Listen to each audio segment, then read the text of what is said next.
Almost a year has passed since Xi Jinping took China's top job. First, he became chairman of the ruling Communist Party. A few months later, at last year's National People's Congress, he also became the country's president. More recently, he's been pushing his credentials as a so-called man of the people.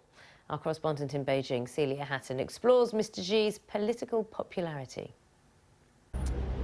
We're in a neighborhood in the west of Beijing. Right behind me is a dumpling restaurant that shot to fame in December when China's President Xi Jinping showed up here unexpectedly and ordered a meal. Instantly, photos and videos of President Xi spread across China's social media. But to decide and to understand why this event was so popular, we're going to talk to author Lijia Zhang. Lijia, hello. Why do you think that China's Xi Jinping decided to visit this dumpling restaurant? What was his motive here? Well, I would say that our president got a very good PR guy, or maybe a TR team behind him. I think ever since he has taken over power, there have been an effort to build a narrative, kind of set up an image of, he's a man of the people.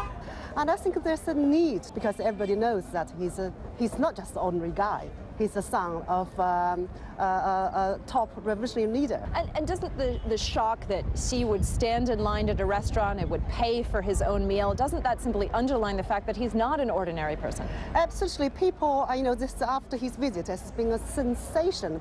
Everybody talk about that. You can see now become hugely popular.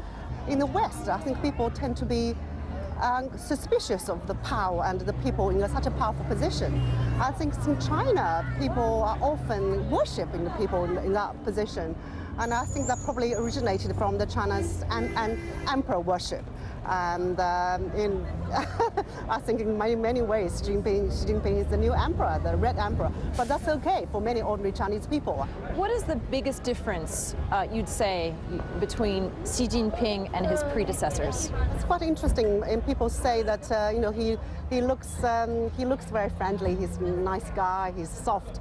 I watched with amazement how he has amassed so much power, and he's the head of the state, he's the head of the military, and he looks like he's in charge of the economy as well. So he looks soft, but he's quite a tough guy, quite assertive.